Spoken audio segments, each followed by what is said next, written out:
વિશ્વ હિન્દુ પરિષદ દાહોદ જિલ્લા દ્વારા ઝાલોદ પ્રખંડની નવી સમિતિ માટે સોમનાથ મહાદેવ મંદિર ઝાલોદ ખાતે બેઠક યોજાઈ। આજ તારીખ 11/1/2025 શનિવારના રોજ સાંજે 7 કલાકે મળતી માહિતી મુજબ વિશ્વ હિન્દુ પરિષદ દાહોદ જિલ્લામાંથી ઝાલોદ પ્રખંડની સમિતિની રચના કરવા માટે ઝાલોદ નગરના સોમનાથ મહાદેવ મંદિર ખાતે તમામ જે કાર્યકર્તાઓ ભેગા થયા હતા। આ બેઠકમાં વિશ્વ હિન્દુ પરિષદની કામગીરીથી સૌને ઉપસ્થિત લોકોને માહિતગાર કરવામાં આવ્યા હતા। આ બેઠકમાં પાસે સૌ લોકો દ્વારા વ્યક્તિઓની સહમતિથી ઝાલોદ પ્રખંડ સમિતિની રચના કરવામાં આવી હતી।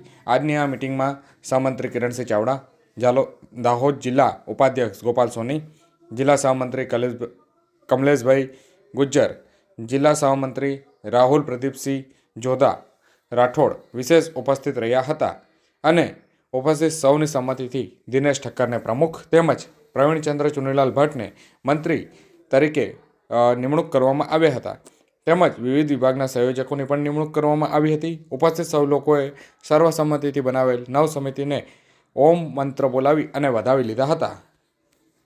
મહાદેવ મંદિર ઝાલોદ ખાતે વિશ્વ હિન્દુ પરિષદ ઝાલોદની નગર સમિતિની ગઠન માટે અમે સૌ એકત્ર થયા છે। આજે ઝાલોદ નગર સમિતિની ઘોષણા કરવામાં આવી અને એ ઘોષણામાં સૌને હોદ્દેદારોની નિમણૂક કરવામાં આવી। વિશ્વ હિન્દુ પરિષદ પંચમહાલ વિભાગ સહમંત્રી કિરણસિંહ ચાવડા। જય શ્રી રામ। આજ રોજ સોમનાથ મહાદેવ મંદિર ઉપર અમે આજે બેઠકનું આયોજન કરવામાં આવ્યું અને વિશ્વ હિન્દુ પરિષદ ઝાલોદની ટીમનું ગઠન કરવામાં આવ્યું।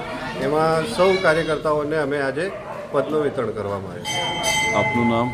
કમલેશ ગુજ્જર, વિશ્વ હિન્દુ પરિષદ દાહોદ જિલ્લા સહમંત્રી।